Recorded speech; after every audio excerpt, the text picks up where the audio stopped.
Assalamualaikum warahmatullahi wabarakatuh. Bismillah, alhamdulillah, salatu wassalamu ala rasulillah Sayyidina Muhammad ibn Abdillah wa ala alihi wa sahbihi wa mawala. La hawla wa la quwata illa billah. Amma ba'da. Para alim, para ulama, para kiai, tua Jamaiyah Nahdlatul Ulama Jawa Barat yang hadir di tengah-tengah kita, hadirin wal hadirat yang berbahagia, alhamdulillah. Jadi satu abad NU itu berarti menandai 100 tahun yang lalu. Kira-kira tahun 1926 tahun yang lalu NU berdiri sebagai jamiah, sebagai wadah ahli sunnah wal jamaah. Itu 100 tahun. Tapi yang diwadahi itu usianya bukan 100 tahun. Jadi yang di wadahnya itu usianya 100 tahun. Ya ini wadahnya mungkin dibikin seminggu yang lalu. Tapi airnya ini sudah ada semenjak diciptakan dunia. Nah, NU itu 100 tahun yang lalu wadah. Nah, yang diwadahi itu ya semenjak adanya dunia. Karena yang diwadahi adalah agama Allah yang diberikan kepada Rasulullah Muhammad Sallallahu Alaihi Wasallam.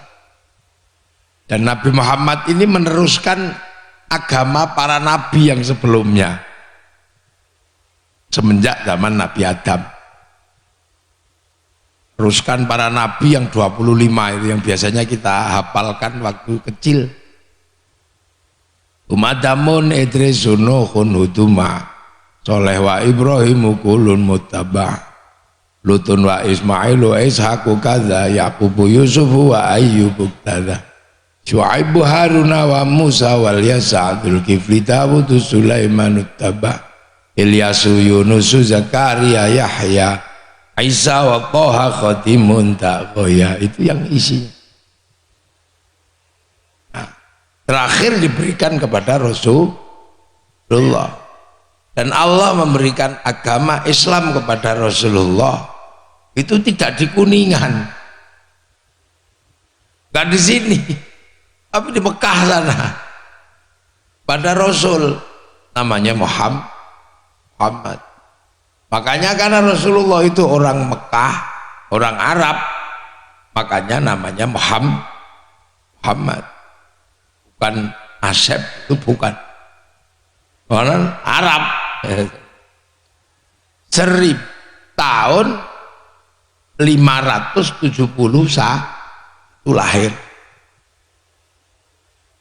Jadi ini tak dudukkan. Jadi biar nggak salah paham, dipikir NU itu agama baru, bukan. NU itu wadah. 571 Rasulullah mendapat agama Islam di Mekah, mengajarkan agama kepada orang Mekah. Namanya Abu Bakar, Umar, Utsman, Ali yang dikenal dengan sahabat. Makanya karena Rasulullah orang Mekah, sahabat juga orang Mekah.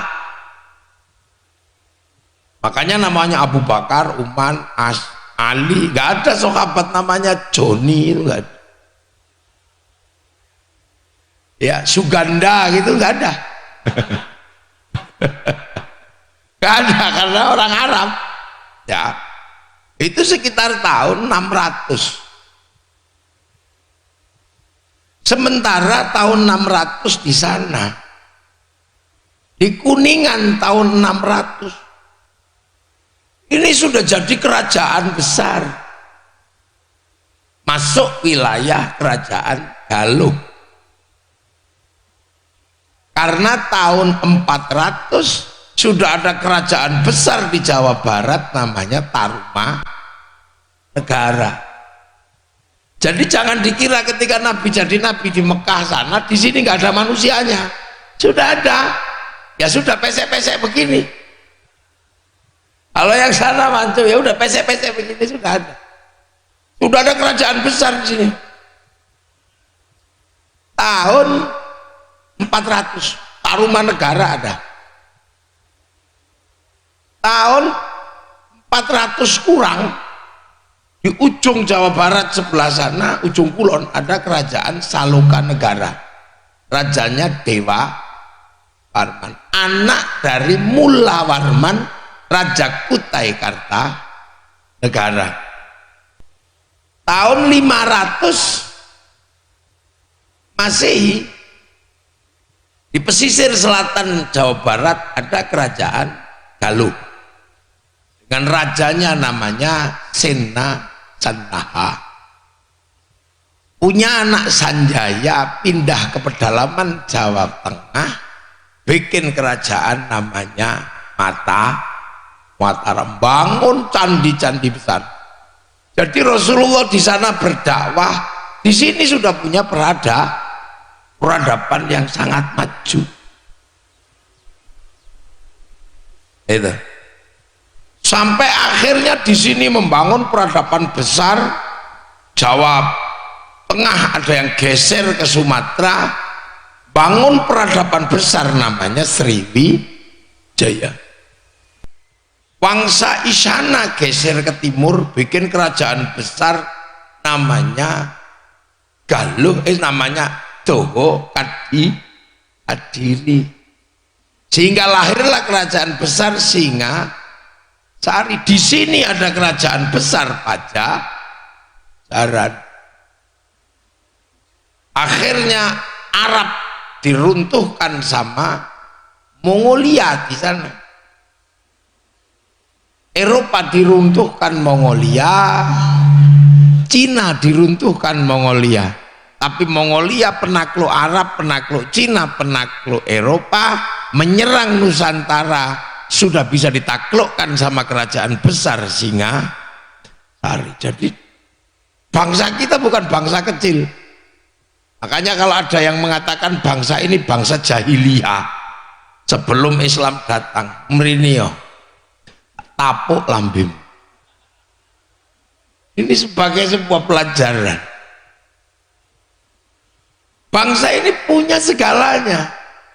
Makanya jangan heran orang Arab punya kisah cinta Kais dan Laila, orang Cina punya kisah cinta sampai Ingtai, orang Eropa punya kisah cinta Romeo Juliet.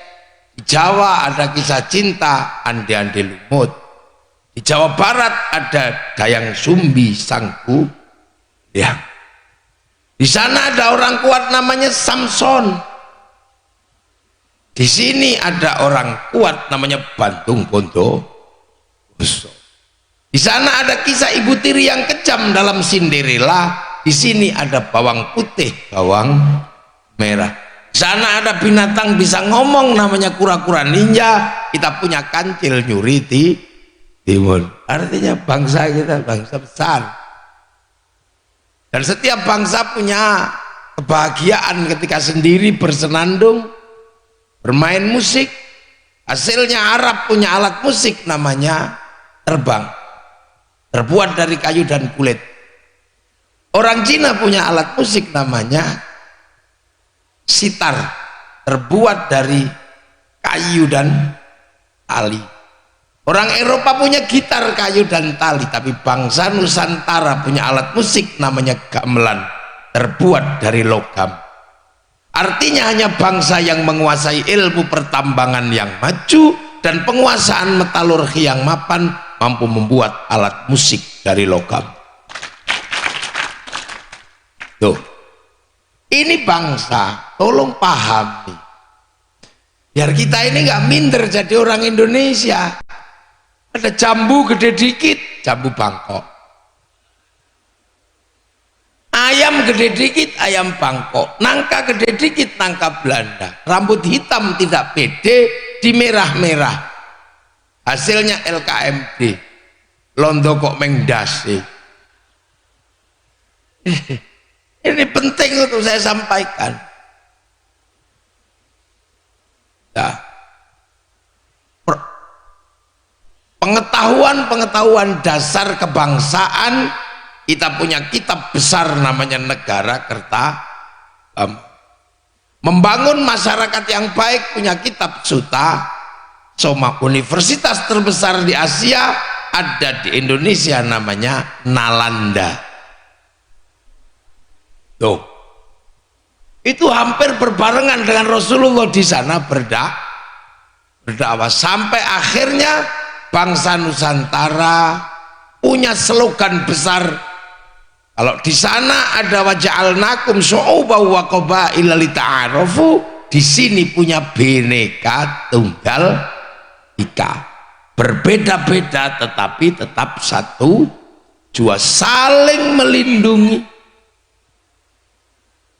Yang Hindu melindungi Buddha, yang Buddha melindungi Hindu, sampai ada agama Siwa Buddha, saling melindungi. Konflik agama besar pertama ada di Nusantara antara Hindu sama Buddha. Wangsa Sanjaya Hindu, Wangsa Sailendra Buddha. Saling perang. Wangsa Sailendra dipimpin oleh Garung, Wangsa Sanjaya dipimpin oleh Panukuh. Sampai akhirnya Wangsa Sailendra ini menjadi wangsa besar. Si Garung bergelar Semaratungga.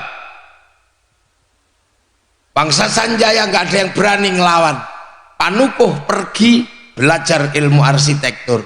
Sampai akhirnya Semaratungga mau bikin candi Buddha, gak ada arsitek. Cari arsitek, ketemu orang Hindu namanya Panukuh. Suruh bikin candi. Akhirnya candi Buddha dibangun oleh arsitek Hindu. Lahirlah Sambara Budura, dikenal dengan nama Borobudur. Akhirnya anak sematawayang Semaratungga namanya Pramodawardhani jatuh cinta sama Panukuh beragama Hindu. Terjadilah pernikahan antara yang tadinya anti Hindu berubah menjadi pasangan suami istri. Itu akhirnya terus rukun saling jaga. Yang Hindu dibikinkan candi Prambanan. Semenjak itu nggak ada lagi ribut agama. Resolusi konflik di sini selesai, saling jaga antar agama. Di Mekah lakum dinukum waliyadin. Perangkatnya lengkap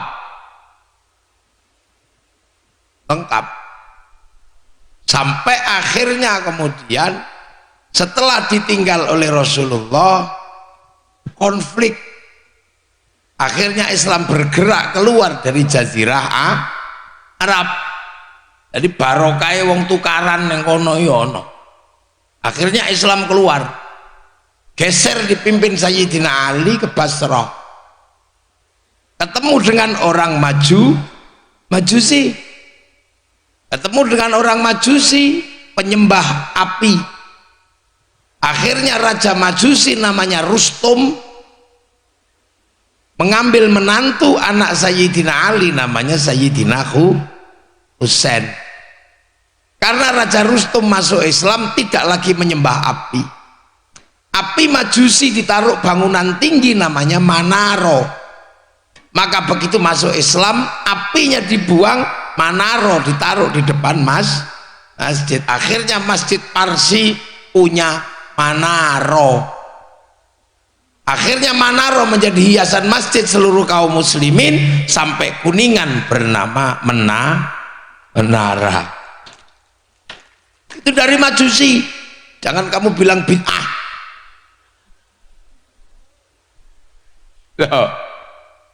Nah, konflik semakin panjang di sana Sayyidina Husain terbunuh di Karbala pada bulan Asyura. Maka seluruh dunia Islam mengenang Asyura dengan sebutan bulan Suro atau Sura. Jawa Barat apa namanya? Sura. Karena itu bulan duka terbunuhnya cucu Rasulullah, maka orang Indonesia di bulan Sura tidak menikahkan anak, karena itu bulan duka. Wujud terbunuhnya cucu Rasulullah menjadi yatim, maka di bulan Sura santunan anak yatim. Tersisa satu selamat, Sayyid Ali Zainal Abidin. Punya anak namanya Sayyid Bakir, tambah jauh karena konflik. Punya anak namanya Sayyid Ja'far Shadiq. Semakin runyam huru hara di tanah Arab, sampai Sayyid Ja'far Shadiq curhat kepada Rasulullah, dikenal dengan sholawat ashghil wa ashghilid dhalimin bidzalimin wa akhrijna min bainihim salim. Yang masih pegang sholawat itu siapa? NU.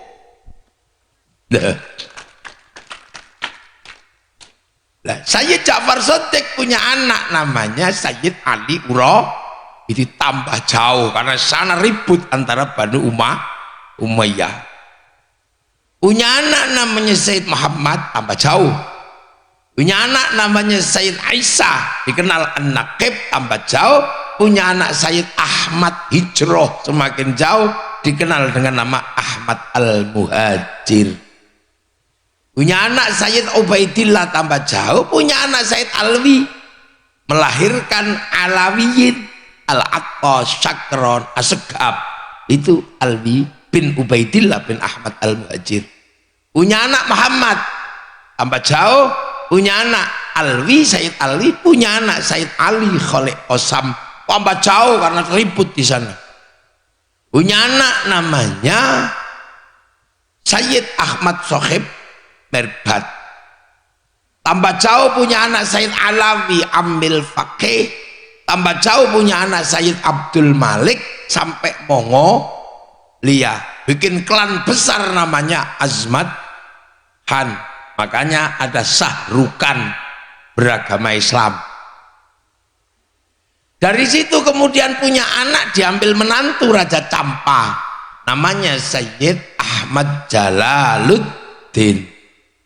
Punya anak Sayyid Muhammad sudah sampai Samudra Pasai, menjadi cikal bakal kerajaan Samudra Pasai, rajanya Malikus Soleh, Malikus Dhohir. Punya anak Sayyid Jamaluddin Al-Husaini Al-Kabir, masuk ke tanah Nusantara. Lidah Honocoroko menyebutnya Syekh Jumadil Kubro. Ketemu dengan peradaban baru, peradaban Nusantara. Mau cerita surga air mengalir, Nusantara air di mana? Mau cerita buah-buahan surga, di sini semua buah-buahan ada, dari kesemek sampai cipluan. Mau cerita tentang madu, di sini madu ada di mana-mana.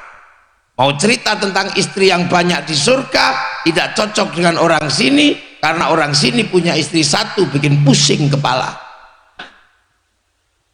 Karena perempuan sini mandiri, perempuan Arab tidak mandiri karena pekerjaan semuanya laki. Tapi di sini hampir semua pekerjaan perempuan. Yang laki-laki ngerokok siang, pagi dan malam, mengopi.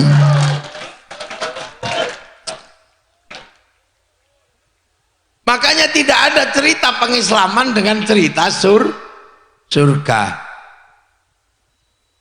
Akhirnya kemudian melahirkan putra namanya Sayyid Ibrahim Asmoro Kondi, yang disebut wali.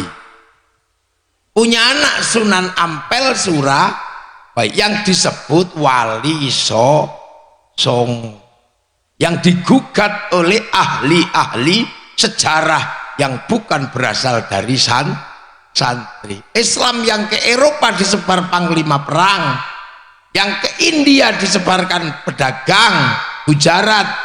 Tapi kenapa yang ke Indonesia disebarkan wali? Wali tidak ada konsepnya dalam penyebaran agama Islam. Karena kamu bukan santri, tapi santri konsisten. Zaman Ibrahim Asmorokondi sampai Sunan Ampel adalah zaman wali. Kenapa yang masuk Islam ke Indonesia harus wali? Karena Islam beragama karena Nusantara beragama Hindu. Hindu yang boleh ngomong agama adalah Brahmana, kasta tertinggi. Raja tidak boleh ngomong agama karena dia kesatria, kasta kedua. Kasta ketiga, Besia, pegawai negeri, nggak boleh ngomong agama. Forkompimda nggak boleh ngomong agama.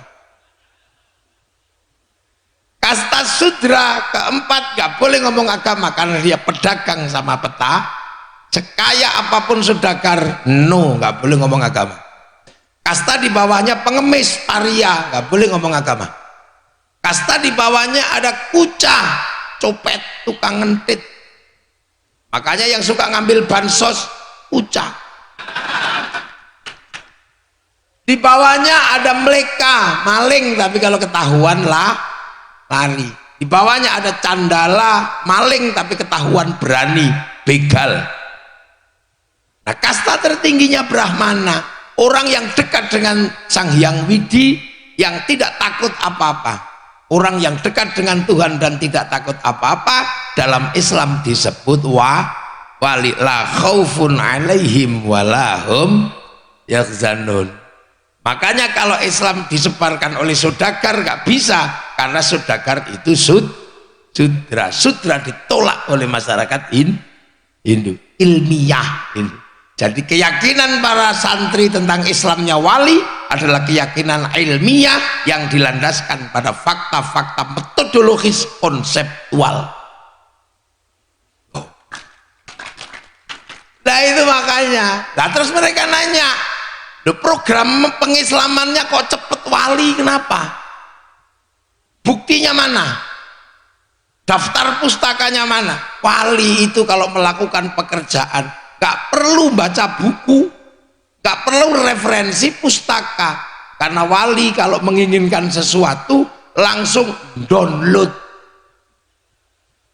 kemana? Ke harddisknya Allah, karena Allah punya harddisk besar di langit yang berisi program segala dunia, namanya Lauhil Mahfud. Yang orang Yahudi Nasrani menyebut tabut Sulaiman, orang Yunani menyebut kotak Pandora, orang Jepang menyebut kantong Doraemon. Islam disebutkan Lauhil Mahfud, kotak segala tahu. Wali download 3 tahun, ya Allah, ya Allah, ya Allah, ya Allah, ya Allah. Syabdil Qadir 25 tahun, ya Allah, ya Allah. Rasulullah download 15 tahun. Sunan Kalijaga 3 tahun. Mbah Hashim seumur-umur download dengan sholat 2 rakaat, rakaat pertama yang dibaca 41 kali surat At-Taubah, rakaat kedua 41 kali surat Kahfi. Makanya wali-wali ini wifi-nya besar, paketannya besar. Kita nggak punya wifi, kalau diajak download tidur. Ya Allah, ya Allah, ya Allah, ya Allah, ya Allah, ya Allah. Lah itu. Sekarang kita tahu teknologi itu karena kita punya handphone terhubung dengan satelit. Setiap yang dikerjakan oleh handphone terdata oleh satelit. Seperti apa yang dilakukan manusia tercatat di Lauhil Mahfud, kecatat. Korupsi pakai ayat Quran juga kecatat.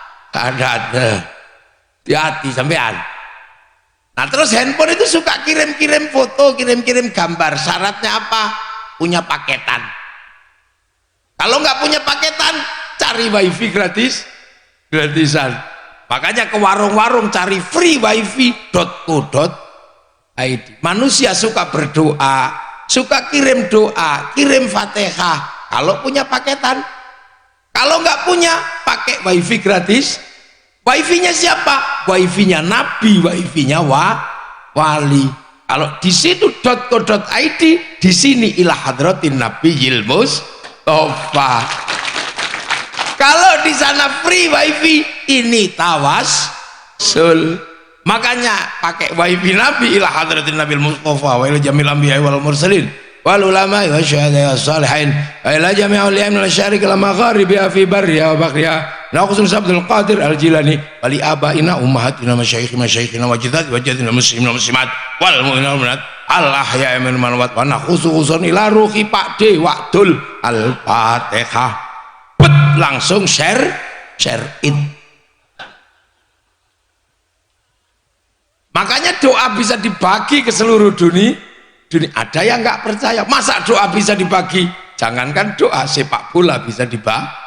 Tak perlu datang ke Qatar nonton sepak bola, cukup satu orang nyuting, naikkan ke satelit, oleh satelit dibagi ke seluruh dunia, jam sama, waktu sama, tempat bisa berbeda-beda, namanya siaran langsung. Makanya orang kalau nggak percaya doa bisa dibagi, orang itu nggak punya TV. Dan ini teknologi paling kuno dari sana. Wali-wali download, makanya wali itu tahu downloadan sana. Mesti diapakan Nusantara yang sudah maju berbeda-beda, ya sudah tidak pernah menonjolkan diri, minta disebut aku ulama penerus Nabi, enggak cukup kiai. Lu tapi kan kiai ada kebo, kiai selamat, ada tombak kiai pleret, tunggu saatnya kiai yang lain akan hilang. Yang ada tinggal kiai haji. Musola langgar itu campur, tunggu aja nanti pada waktunya langgar-langgar yang lain akan hilang. Yang ada adalah langgar sholat sembayang, lu nanti ketelesut ke sembayang yang lain, tunggu, nggak ada apa-apa, program di langitnya sudah ketahuan, yang lain hilang. Makanya sekarang ya santri, semua orang tahu kalau santri itu pasti pelajar NU. Musola pasti tempat sholat langgar. Makanya orang nggak pernah, sampai hari ini orang juga nggak akan pernah keliru. Walaupun belinya itu Mio, ketika pinjem temannya, aku pinjem Hondamu. Hondamu apa? Mio. Walaupun keluarnya Ades, kalau beli Aqua keluar Ades, semua orang tahu. Seluruh pompa air namanya Sanyo, walaupun mereknya Shimizu atau Nasional. Dan kita nggak pernah heran dengan ibu-ibu kalau lebaran bungkusnya kongwan, isinya rengginang. Biasa aja Indonesia. Makanya wali tidak melakukan kerjaan yang kecil-kecil tadi itu, tapi pekerjaan besar yang dilakukan. Ketemu bangsa yang berbeda suku, berbeda agama, sudah rukun, jangan sampai Islam membuat kekacauan. Akhirnya yang dilakukan pertama kali adalah mengingat Rasulullah. Bangsa yang sudah sebesar Nusantara, hanya Rasulullah yang sanggup menyatukan. Maka akhirnya para wali menyatukan orang yang berbeda-beda dengan kalimat Rasulullah. Apa?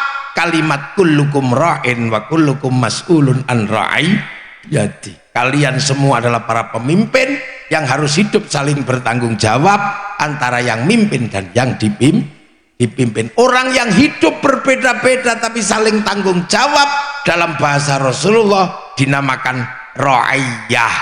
Maka kemudian yang tadinya raja hamba, kawulo Gusti, yang Jawa Barat tetap abdi, yang kawulo tetap kulo, yang hamba sahaya tetap saya, tapi mempertemukan perbedaan, semua harus hidup saling bertanggung jawab, disatukan dalam konsep ra'iyah yang diserap ke bahasa Indonesia menjadi rakyat. Satu-satunya bangsa muslim dunia yang sanggup menerapkan kalimat ra'iyah untuk warga bangsanya hanya muslim Indonesia. Makanya ra'iyah kalau berkumpul namanya musyarakah, masyarakat. Berbeda faham, wasyawirhum fil amri musyawarah. Karena yang menyatukan adalah para wali, maka teritorinya disebut wilayah al-wali, punya wilayah. Makanya Indonesia berubah dari yang berbeda-beda tetap menjadi satu, namanya rakyat. Rakyat bukan people. Kalau people adalah vox populi vox dei, suara mayoritas suara Tuhan. Begitu dia banyak, dia akan merasa menjadi wakil Tuhan. Maka khilafah tidak cocok dalam konsep rakyat dalam bahasa Rasulullah. Indonesia bukan komunis proletar. Begitu banyak ada diktator proletariat, sama-sama diktator, tapi rakyat sebanyak apapun tidak mungkin menindas, tapi akan selalu hidup saling bertanggung jawab. Maka tidak ada diktator mayoritas dalam konsep rakyat. Maka sebesar apapun kaum muslimin di Indonesia tidak akan menjadi penindas dan akan selalu hidup dengan yang lain damai sentosa, saling bertanggung jawab. Makanya dengan konsep rakyat, selamatlah perbedaan di Indonesia. Arab satu bangsa pecah jadi puluhan negara, Cina satu bangsa pecah puluhan negara, Eropa satu bangsa pecah puluhan negara, Afrika satu bangsa pecah puluhan negara, tapi kita puluhan bangsa, suku dan agama mampu bersatu dalam satu negara kesatuan, Republik Indonesia. Jadi negara paling sunnah itu Indonesia. Nah, itulah. Jadi jangan salah, jadi negara paling sunnah di dunia itu Indonesia. Makanya menjaga kebersamaan perbedaan inilah tugasnya para ulama dalam pegangan wa'tasimu bihablillahi jami'an wa la tafarraqu. Pegang tali Allah dan jangan tercerai-berai. Nah, agar tidak tercerai-berai, maka seluruh perintah Allah menjadi alat pemersatu. Satu contoh, Allah menyuruh manusia untuk berdoa. Idza sa'alaka ibadi anni fa inni qarib ujibu da'watad da'i idza da'an. Berdoalah. Maka terserah kamu mau berdoa seperti apa, sendiri-sendiri Allah terserah. Tapi di tangan para ulama, doa yang hasilnya sendiri bisa menjadi lingkaran besar. Kiainya yang berdoa, santrinya amina, amin, amin, amin, amin, amin. Nek kecapean, amin. Santrinya kiainya walhamdulillahirabbil alamin. Begitu semakin banyak yang berdoa, dibawa ke alun-alun kuningan, lingkaran besar doa namanya istighosah. Begitu istighosah ke lapangan, roda ekonomi bergerak. Dari ujung sana El Sape laku, L300 laku, sewa truk laku, sampai sini tenda laku. Lingkaran bakul bakso datang jual bakso, lingkaran bakul tahu jualan tahu. Sound system laku, sampai kopi laku, larutan penyegar laku, jeruk laku, pasar bergerak. Wala yahuddu ala ta'amil miskin. Roda ekonomi berputar, dan itu setiap hari ada. Akhirnya dari solawat menjadi solawatan. Begitu yang banyak ikut, semakin banyak dikumpulkan di alun-alun kuningan bersolawat. Setelah itu apa yang nggak laku? Sepanduk laku, slayer laku, sampai gagang pancing laku. Pasarnya Pak Bupati laku semua, jeruk laku, mulutan apa yang nggak laku? Setiap kampung, satu kampung semuanya mulutan. Satu mulutan 50 juta pasti berputar, yang gede 100 juta, belum ongkos pulang kiainya. Ini roda ekonomi yang diputar oleh wa'tasimu bihablillahi jami'an wa la tafarraqu. Belum selesai rejepan, belum selesai ruahan, belum selesai nuzulul Quran, belum selesai halal terus berputar. Lingkar ekonomi dan agama tidak pernah berhenti. Sampai bayangkan kalau kemudian tidak ada NU, doa gak ada suaranya, sonmu gak laku. Mana tukang sonnya ini? Sonmu gak laku. Dah ini bakul son. Sonmu gak laku. Ini makanya siapa yang bisa menjalankan bersedekah dalam keadaan sempit, lapang dan sempit? Hanya orang NU. Fisarroi wa dharroi, hanya orang NU yang bisa bersedekah dalam keadaan sulit. Kapan? Saat orang tua meninggal susah tapi masih bisa sedekah. Kalau ndak orang NU ndak ada. Yang lain malah jangan sampai berhutang. Kalau orang tuanya meninggal, orang meninggal memberatkan orang. Itu dengernya enak, tapi itu orang tidak bijaksana. Kenapa nggak bijaksana? Dia lupa bahwa ketika dia lahir operasi sesar, orang tuanya utang. Dia lupa bahwa ketika dia sunat, orang tuanya utang, bakal jual sawah, jual sapi. Orang lupa dia waktu nggak bisa bayar SPP, orang tuanya utang tandur padi. Besok tak sahur tandur, udah tahu. Orang tua membesarkan anak itu ya utang, nggak kenal siang, nggak kenal malam. Dalam keadaan sempit masih bisa bersedekah. Akhirnya apa? Ayam laku, besek laku, lemper laku, semua berputar.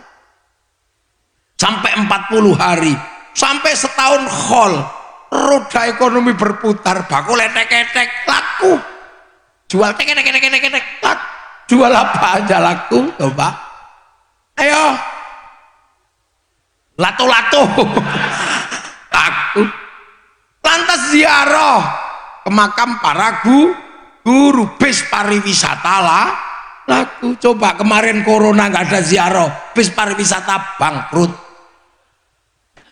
Ke makam-makam para wali berziarah, menyambut tamunya para wali, orang jual nasi laku, ojek laku, jual kantok tasbih laku, bahkan copet bisa hidup di makam para wali. Betapa barokahnya. Akhirnya yang jualan karena doa, yang jualan karena sholawat, uang yang didapat uang barokah, bayar SPP barokah, ilmu yang didapat anaknya ilmu manfaat. Pikiran dong, ini pikiran, ini butuh analisa yang tajam dan mendalam, dan ini hanya kiai yang bisa. Kalau dokter nggak pakai bisa kayak belum lah, karena dokter harus pakai ibit opcit itu begitu. Kalau kita referensinya biar dicari sama dokter. Di makam para wali rukun yang separa ngawiti ingsun, sebelahnya lagi ibadallah rijalallah akhisuna liajalillah wa kunu'au nana lillah sanakallah fadlillah. Rukun dari pojok ila kadrotin nabiyil mustafa. Gak ada yang komplain, yang fasih kiai gak ada. Rukun. Wah, rombongan banyak orang, tahu-tahu ada satu datang, tengok, nggak ada rombongannya, pakai jaket, yang dari belakang siap si borokokok. Orang bingung, ini bawa apa? Nggak bawa rombongan, cuman sendiri, pasti copet. Ternyata begitu lama-lama buka jaket, cut, ada spekernya. Rombongan dari Kuningan, ditunggu di base. Zarok. Akhirnya apa? Akhirnya kerukunan terjaga. Orang Kuningan ziarah ke Surabaya, rindu dengan tanah Surabaya karena ada makam guru Sunan Ampel. Ziarah Cirebon, rindu dengan tanah Cirebon, cinta dengan tanah Cirebon karena ada makam Sunan Gunung Jati. Ziarah Jombang, rindu Jombang, ada makam Gus Dur dan Kiai Hashim. Rindu dengan tanah Banten, ada makam Sultan Hasanuddin. Suruh ngebom Banten, gak berani. Karena ada makam gurunya. Kerinduan terhadap tanah-tanah di mana gurunya bersemayam melahirkan cinta pada tanah air. Maka pelajaran dasar cinta tanah air adalah mencintai di mana guru-gurunya disemayamkan. Itulah yang disebut hubbul waton minal iman. Jadi santri, hubbul waton minal iman, enggak bohong, dibuktikan. Akhirnya negara merasakan nikmat yang tadinya berasal dari wilayah NKRI enak. Mau ngomong apa? Pesen sama kiai. Pak polisi mau ngomong apa? Pesen sama kiai. Forumnya kiai nggak pernah habis. Sehari bisa 10 pengajian. Apalagi yang kayak model saya. Pesen apa panjenengan? Ayo. Ada terorisme di mana-mana. Pas kiai ngomong teroris, kiai, semua kiai ngomong radikalisme. Paham nggak paham, pokoknya jangan sampai jadi radikal. Musim corona, yang lain negara-negara ribut, kiai dipeseni sama polisi. Kiai ngomong corona, kiai. Akhirnya kiainya semua ngomong corona, walaupun kadang nggak nyambung. Para hadirin, dunia sekarang berubah dari dunia analog ke dunia digital. Ngoco soalnya. Dunia digital ini membuat mulut kita nggak bisa dikendalikan. Berbicara semaunya, tidak ada lagi yang ngontrol. Dosa manusia sekarang terbesar karena mulutnya nggak bisa dikendalikan. Dosa besar kedua karena jari manusia mencet-mencet buka yang lain-lain, semua ada di jari. Maka karena mulut dan jari yang berdosa, datanglah corona. Kita disuruh tutup mulut pakai masker dan cuci tangan pakai sanitizer. Betul, padahal ya nggak ada hubungannya. Lah itu makanya kiai selamat semua. Dilanda gelombang terorisme kita selamat. Dilanda gelombang anti Syiah kita selamat. Negara-negara yang lain gak ada yang selamat. Afghanistan masalah jenggot hancur berantakan bersama Taliban. Timur Tengah masalah khilafah hancur bersama ISIS. Kita masih bisa tertawa dan riang gembira. Dan hari ini kita bisa membuktikan kepada Rasulullah.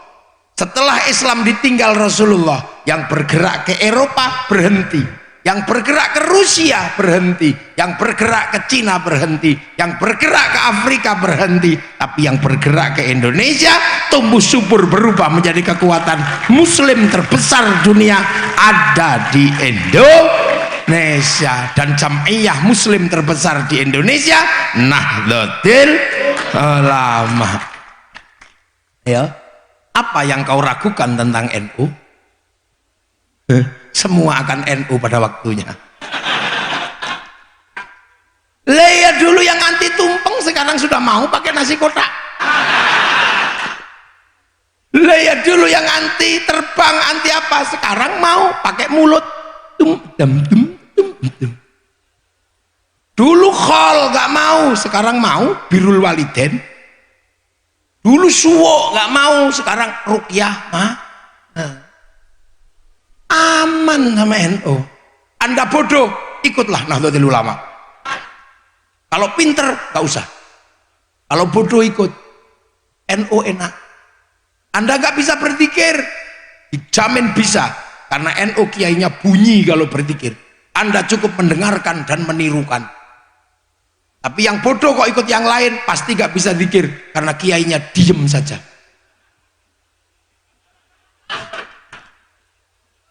Iya, betul gak?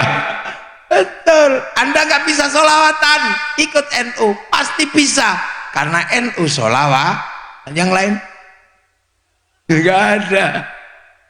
Anda kurang sholat, ikutlah NU karena NU sholatnya lebih banyak daripada yang lain. Tarweh yang lain 8, NU 20. Siapa yang benar? Gak ada yang tahu. Tapi NU lebih aman.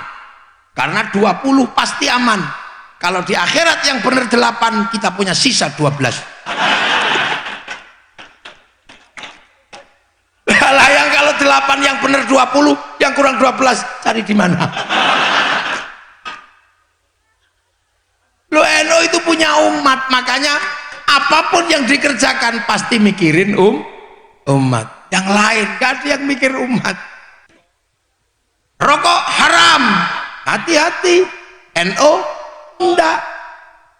NU kenapa nggak mengharamkan rokok? Bahaya. Karena seluruh santrinya ngerokok. Dan rokok nggak ada hukumnya. Kata siapa rokok ada hukumnya? Rokok menyebabkan kemandulan. Loh, emang laki-laki mandul? Enggak, perokok-perokok punya anak semua. Tetapi di balik itu semua ada masalah. Kalau kamu mengharamkan rokok, hati-hati. Rokok punya cukai 175 triliun. Kalau rokoknya haram, cukainya haram. Begitu cukai haram masuk APBN, APBN-nya haram. Untuk bangun jalan-jalannya haram. Maka yang mengharamkan rokok, dosa lewat jalannya pemerintah. Lai fakih sembrono. Lah ini kok makanya TNI, Polri tinggal ngomong, sampean pesen apa? Ke kiai pesen apa? Pasti punya forum untuk menjelaskan. Yang lain forum ndak punya, jamaah ndak punya. Ibarat masak daging sudah tidak ada dagingnya, tinggal balung, tinggal tulangnya aja, semuanya bid'ah.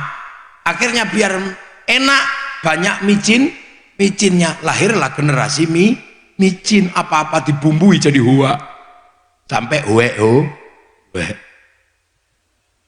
dan NU paham, orang kalau sudah ngomong agama menangan karena atas nama Tuhan. Maka di NU kiai dibagi dua, kiai sakti dan kiai kurang sakti. Saya kiai kurang sakti, makanya dibebasin aja karena bisa diinterupsi. Gus panas kan gitu. Tapi semenjak saya ngaji nggak panas kok. Kan tadi waktu sambutan. Lah itu bedanya Surya sama Tanfidiyah.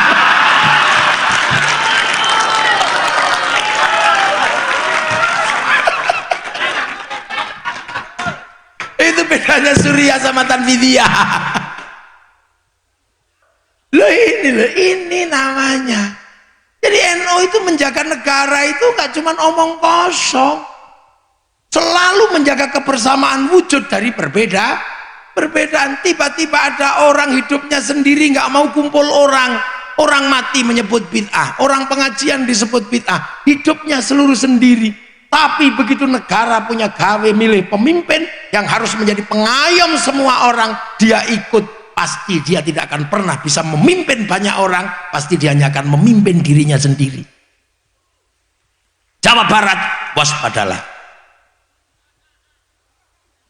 Loh kenapa diem? Kok gak semangat? Karena saya sudah mulai gak cocok dengan kamu. Ya kan orang hidupnya sendiri, ada orang mati sendiri. Tapi begitu ada gawe nasional yang harus melibatkan banyak orang, dia merasa paling depan, mau ikut ambil alih proses berbangsa dan bernegara. Kamu percaya dengan orang begitu? Setiap hari hidupnya tidak pernah kumpul orang, begitu negara mau ngurus, dia mau ngurus negara besar, itu pasti bohong. Pasti negaramu akan menjadi negara yang sempit, buktinya yang lain kacau. Hari ini kita membuktikan pada dunia dengan yang kita miliki, Nahdlatul Ulama. Ikhwanul Muslimin, cara orang Mesir menyelesaikan bangsanya, dan itu gagal. Dibawa ke sini, produk gagal. Ayo. Khilafah Tahririyah Hizbut Tahrir dibikin di Palestina, gagal menyelesaikan Filistin, dibawa ke sini, itu produk gagal. Selesaikan problem Indonesia dengan cara-cara ulama Indonesia. Dan kita Nahdlatul Ulama punya dasar rasa cinta dari konsep Rasulullah Ra'iyah berlaku di Indonesia. musyarakah berlaku di Indonesia, musyawarah berlaku di Indonesia, dan itu tidak hanya jadi pembicaraan tapi tertulis dalam undang-undang landasan dasar negara Indonesia, kerakyatan yang dipimpin oleh hikmah kebijaksanaan dalam permusyawaratan perwakilan. Majelisna namanya Majelis Permusyawaratan Rakyat Bahasa Arab, Dewan Perwakilan Rakyat Bahasa Arab, Hakim Bahasa Arab, Mahkamah Bahasa Arab. Paham? Amma ba'du. Ya mukadimah selesai. Jadi jangan lagi bapak-bapak ini nikmatnya luar biasa punya santri. Pesen apa? Sampaikan yang rukun yang itu. Setelah tertata ini semua, tiang negara harus siapa? Perempuan. Makanya NU punya muslimat, darinya lahir generasi baru. Baik dan buruknya negara tergantung generasi yang dilahirkan oleh muslimat. Dia adalah sawah dari muslimin. Kitalah pemilik sawah, itu sawah-sawah kita. Nisa'ukum harsul lakum, perempuan musawahmu, maka sawah jangan sampai terlalu banyak rumput, tumbuhannya jelek. Kalau terlalu banyak rumput jelek, maka perempuan tidak boleh jorok, tidak boleh kotor. Begitu sudah mulai jerawatan, kasih skincare glowing ya. Ini biar panas lagi, biar ketahuan nanti obat glowing. Nah, sawah tidak boleh kurang pupuk, harus banyak air, banyak pupuk. Perempuan harus selalu banyak uang, laki-laki harus kasih uang pada perempuan. Sawah tidak boleh dibakar kalau ditanam, kalau dibakar karena ditanami akan mati. Maka perempuan tidak boleh dibikin sakit hati. Sayangnya kalau lah iya, itu jarang disampaikan karena kiai itu laki-laki, khawatir memberatkan. Saya sampaikan ini karena saya fair dalam kehidupan. Kiai fair, tugas laki-laki, tugas perempuan. Cantik, punya uang, tentram hatinya. Dan itu tugas laki-laki, memberikan tiga-tiganya. Mate. Ya, semoga semua ada manfaatnya, ada barokahnya. Al-Fatihah.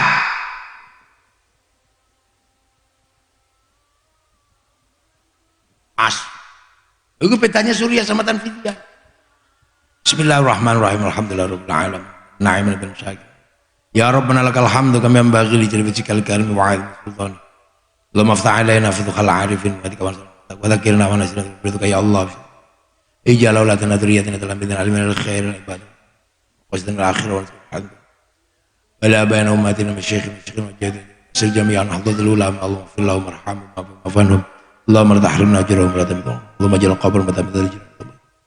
Minna lillahi ila Muhammad Rasulullah biaqi rabbika radiyatan mardiyah fadkhuli fi ibadi alhamdulillah rabbil alamin. Al-Fatihah.